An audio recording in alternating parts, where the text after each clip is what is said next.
LPPF akan melakukan pembelian kembali saham sebanyak 393,3 juta saham, di mana ini ekuivalen untuk 15% dari total saham, dengan maksimum harga per lembarnya itu adalah 3.050, dan hal ini akan dilakukan up until 5 November 2021.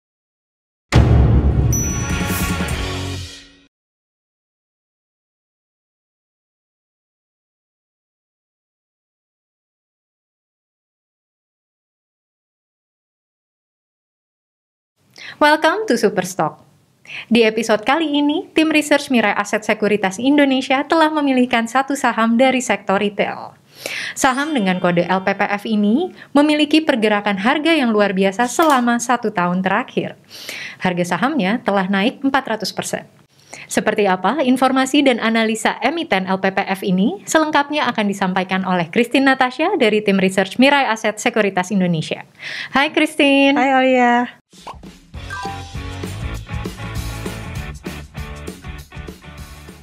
Nah, kembali lagi nih di Superstock. Kalau sebelumnya, Christine telah menyampaikan informasi terkait emiten MAPI dan juga RALS dari sektor retail, kali ini kita akan membedah LPPF ya.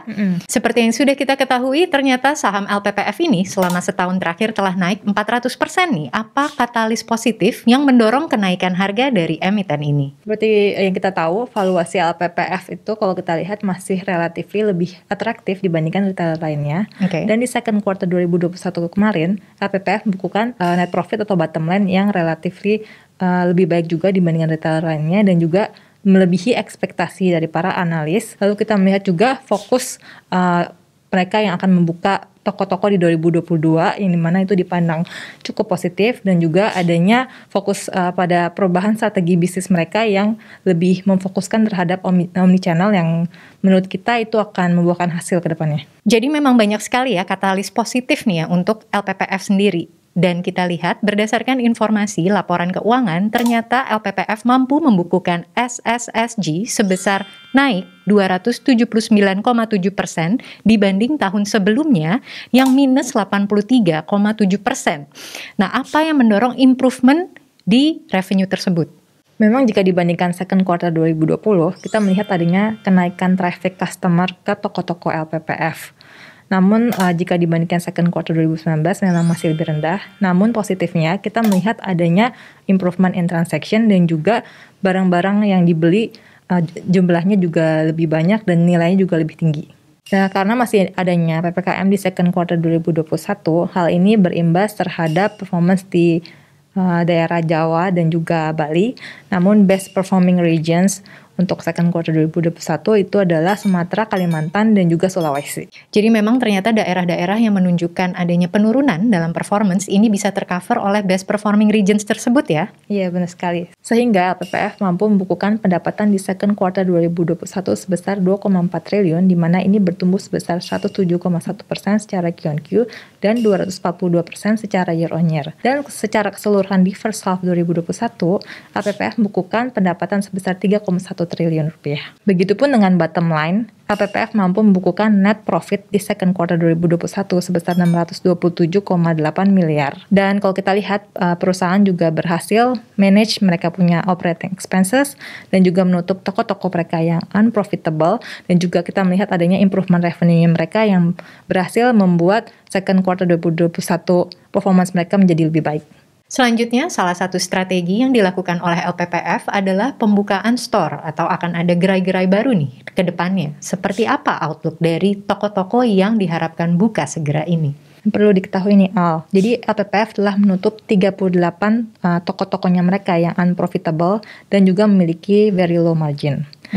Nah, dari 38 toko-toko yang ditutupnya mereka ini, toko-toko tersebut hanya menyumbang sebesar 8,4% dari gross sale dan juga 2,1% dari EBITDA. Jadi strategi ini dilakukan LPPF karena menurut mereka lebih baik membuka toko yang lebih menguntungkan dibandingkan mempertahankan toko-toko lama yang unprofitable. 3 toko yang baru dibuka ini memiliki EBITDA margin lebih tinggi, yaitu sebesar 16% dibandingkan toko-toko yang ditutup, yang dimana mereka memiliki EBITDA margin hanya 4,5%. Jadi sampai dengan first half 2021, LPPF memiliki 148 toko yang tersebar di berbagai region seperti di tabel berikut. Jadi di sepanjang semester 2 2021 ini, LPPF akan membuka lagi 2 toko baru. Jadi kekuatan yang dimiliki LPPF adalah mereka memiliki retail power yang cukup besar dan mereka juga mampu bertahan di situasi pandemi saat ini karena mereka lebih kuat dibandingkan kompetitor-kompetitor kecil lainnya, dan mereka juga memiliki peluang untuk membuka toko baru dengan cost yang lebih affordable di situasi pandemi saat ini dan juga ke depannya di tahun 2022. Salah satu kabar yang beredar bahwa LPPF ini melakukan shares buyback. Bagaimana progresnya sejauh ini? Ya, LPPF akan melakukan pembelian kembali saham sebanyak 393,3 juta saham, di mana ini ekuivalen untuk 15% dari total saham, dengan maksimum harga per lembarnya itu adalah 3.050, dan hal ini akan dilakukan up until 5 November 2021. Oke, jadi masih ada waktu ya untuk melakukan buyback tersebut. Jadi kita tadi telah membahas strategi bisnis dari LPPF, yaitu adanya penutupan dan pembukaan toko, dilanjutkan dengan shares buyback, dan sekarang bagaimana nih kondisi dari balance sheet LPPF? Jadi di first half 2021, LPPF berhasil membukukan strong balance sheet dengan zero debt dan juga kenaikan investment value dan juga strong cash flow. Walaupun dengan zero debt, LPPF masih memiliki net cash yang cukup signifikan, yaitu sebesar 1 triliun dan juga unutilized loan facility-nya sebesar 1,7 triliun. Jadi LPPF juga membukukan kenaikan investment value dari investasinya di Nobu sejak November 2020, di mana investasi mereka di Nobu telah naik sebesar 59% sampai dengan first half 2021. Beberapa fokus bisnis LPPF yang dicanangkan, yang pertama adalah perubahan strategi dan juga adanya pengembangan pada bisnis omnichannel-nya. Bisa diceritakan terkait hal ini? Jadi LPPF berhasil menghentikan non-go forward products atau inventory-nya mereka, dan up until first half 2021 tinggal 7% dari inventory tersebut tersisa, dan mereka juga melakukan selective purchase of inventory sehingga mereka dapat memaintain healthy balance. Dan kita juga melihat adanya peningkatan dari gross profit margin untuk DP products dari LPPF di second quarter 2021. Dan sebagai catatan tambahan, LPPF juga membuka peluang untuk future strategic partnership sebagai omnichannel strateginya mereka ke depannya. Jadi berdasarkan informasi yang tadi dimention oleh Christine, ternyata memang performance LPPF ini luar biasa di Q2 2021. Nah, akan sangat berbedakah di Q3 2021 karena adanya PPKM yang terus menghantui baik di Jawa, Bali, dan area lainnya? Ya, saya melihat bahwa memang adanya kekhawatiran untuk result dari third quarter 2021 karena PPKM yang lebih diperketat.